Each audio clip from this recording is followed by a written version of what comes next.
नमस्कार दोस्तों, सभी को राम राम सा।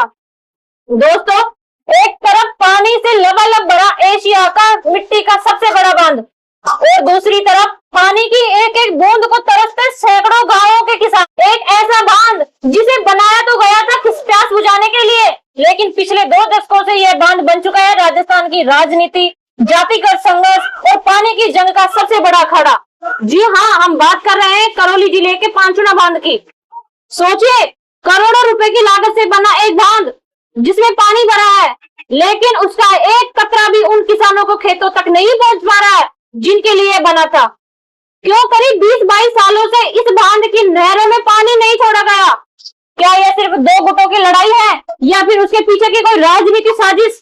आज के इस वीडियो में हम राजनीति और दावों के पर्दों को हटाएंगे और आपको बताएंगे कि पांचुना बांध विवाद का वो कड़वा सच। मामले की गहराई में जाने से पहले थोड़ा इसके भूगोल और इतिहास को समझ लेते हैं। पांचुना बांध राजस्थान के करौली जिले में स्थित है। इस बांध का नाम पांचुना इसलिए पड़ा क्योंकि यह 5 नदियों के संगम से बना है। यह कोई मामूली बांध नहीं है, यह एशिया का सबसे बड़ा मिट्टी से बना हुआ बांध है। माना जाता है कि इसका निर्माण मुख्य रूप से करौली और सवाई माधोपुर जिलों के सूखे इलाकों की सिंचाई और पीने के पानी की समस्या को दूर करने के लिए बनाया गया था। इस बांध की कुल बहाव क्षमता करीब 2586 मिलियन क्यूबिक फीट है। जब ये बांध पूरी तरह भरता है तो इसके पानी से करौली, टोडाभीम, नांदोती, गंगापुर सिटी, बामनवास के करीब 35 से अधिक गांवों की हजारों हेक्टेयर भूमि हरी भरी हो सकती है। योजना तो बहुत शानदार थी। सरकार ने करोड़ों रुपए खर्च किए, नहरों का जाल बिछाया, लेकिन जैसे ही इस पानी को नहरों के जरिए खेतों तक पहुंचाने की बारी आई तो विकास की ये कहानी एक अंतहीन विवाद में बदल गई। एक ऐसा विवाद जिसने इलाकों के सामाजिक ताने बाने को हिलाकर रख दिया। अब आते हैं उस मोड़ पर जहां से ये पूरा विवाद शुरू हुआ। साल 2004 और 2005 के दौरान पांचुना बांध में पहली बार कमांड एरिया के लिए पानी छोड़ा जाना था। कमांड एरिया में मुख्य रूप से सवाई माधोपुर, गंगापुर सिटी के इलाके आते हैं, जहां गुर्जर, मीणा और अन्य समाज के किसान रहते। बांध के ठीक आसपास के गांवों के लोगों ने और स्थानीय लोगों ने इसका विरोध करना शुरू कर दिया। यह मुख्य रूप से गुर्जर समाज और स्थानीय ग्रामीणों का प्रभाव है। उनका तर्क था कि बांध के निर्माण का कारण उनकी जमीनें डूब गई, जिन्हें उचित मुआवजा नहीं मिला और उनके इलाकों का वाटर लेवल दांव पर लग गया। उनका कहना था कि जब तक भराव क्षेत्र के गांवों की मांगों को पूरा नहीं किया जाता, उनके हितों की रक्षा नहीं होती, तब तक बांध का पानी नीचे के इलाकों में नहीं जाने दिया जाएगा। भराव क्षेत्र करौली के आसपास के ग्रामीणों का पक्ष है कि हमारी जमीनें बांध में डूब गई, जिनका सही मुआवजा मिले। हमारे इलाके में सिंचाई के लिए पहले पानी सुनिश्चित हो और बांध खाली होने से हमारे कुओं का पानी सूख जाएगा। इसके विपरीत ही नीचे के गांवों के किसानों का पक्ष है कि सरकार ने हमारे खेतों के लिए नहरें बनाई है, ये हमारा कानूनी हक है। पानी न मिलने पर हजारों एकड़ फसलें बर्बाद हो रही है। यह एक सरकारी संपत्ति है, इस पर सबका अधिकार होना चाहिए। यह विरोध सिर्फ शांतिपूर्ण प्रदर्शन तक सीमित नहीं रहा।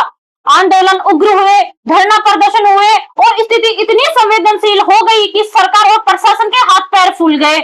कानून व्यवस्था बिगड़ने के डर से प्रशासन ने नहरों के गेट बंद कर दिए। पांचुना बांध का पानी अपनी ही नहरों में बहने के लिए तरस गया।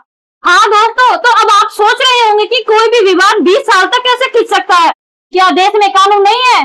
क्या सरकारें इतनी कमजोर है? तो इसका सीधा और कड़वा जवाब है राजनीति और वोट बैंक का समीकरण। पूरी राजस्थान की राजनीति में जातिगत समीकरण बेहद ही मजबूत है। पांचुना बांध का मुद्दा सीधे तौर पर 2 बड़े सामाजिक मुद्दों और क्षेत्रों में जुड़ गया। चुनावी गणित ऐसा बैठता है कि जो भी पार्टी सत्ता में आती है वह भी किसी भी एक पक्ष को नाराज करने में जोखिम नहीं उठाना चाहती। अब सरकार जबरन पानी छोड़ती है तो ऊपर के गांवों के लोग नाराज हो जाते हैं, जो एक बड़ा वोट बैंक है। अगर सरकार पानी नहीं छोड़ती है तो कमांड एरिया के किसान आंदोलन करते हैं, जो कि दूसरी तरफ का एक बड़ा राजनीतिक प्रभाव रखते हैं। नतीजा क्या हुआ? कांग्रेस रही या बीजेपी, हर सरकार ने इस मुद्दे पे सिर्फ तारीख पे तारीख दी, कमेटियां बनाई, बैठकें की, लेकिन कोई ठोस और स्थायी फैसला लेने की हिम्मत किसी ने नहीं दिखाई। शासन की हालत ये रही कि हर बार भारी बारिश के दौरान जब बांध पूरा भर जाता और टूटने का खतरा मंडराने लगता है, तब मजबूती में इसके गेट खोलने पर, लेकिन यह पानी नहरों में जाने के बजाय सीधे गंभीर नदी में बहकर बेकार चला जाता है या फिर बाढ़ का कारण बनता है। यानी पानी बह जाता है, बर्बाद लेकिन वो किसान के खेतों तक नहीं पहुंचेगा। अब इसे आप प्रशासनिक नाकामी कहेंगे या राजनीतिक इच्छा शक्ति की कमी? बात करते हैं इस पूरे प्रकरण में जो अभी क्या चल रहा है। पिछले कुछ समय से इस मुद्दे ने एक बार फिर से तूल पकड़ लिया है। कमांड एरिया के किसानों ने पांचना बांध कमांड क्षेत्र पानी संघर्ष समिति के बैनर तले दोबारा आंदोलन तेज किया है। महापंचायतें बुलाई जा रही हैं। किसानों का कहना है कि जब पानी के बिना उनका गुजारा संभव नहीं है, भूजल स्तर पाताल में जा चुका है और खेती ठप हो गई है, और दूसरी ओर प्रशासन अब एक बीच का रास्ता निकालने की कोशिश में जुटा हुआ है। लिफ्ट सिंचाई परियोजना पर चर्चा चल रही है ताकि ऊपर के गांवों को भी पानी मिल सके और निचले इलाकों को भी पानी पहुंचाया जा सके। लेकिन जमीन पर अभी भी गतिरोध बरकरार है। लेकिन हर बार जब भी पानी छोड़ने की गुसगुसाहट होती है, इलाकों में भारी पुलिस बल तैनात करना पड़ता है।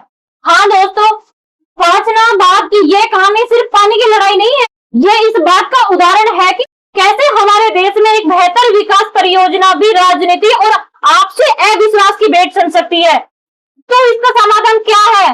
समाधान जिद में नहीं बल्कि संवाद में है। सरकार को बराव क्षेत्रों में ग्रामीणों की जायज मांगों को पूरा करना चाहिए।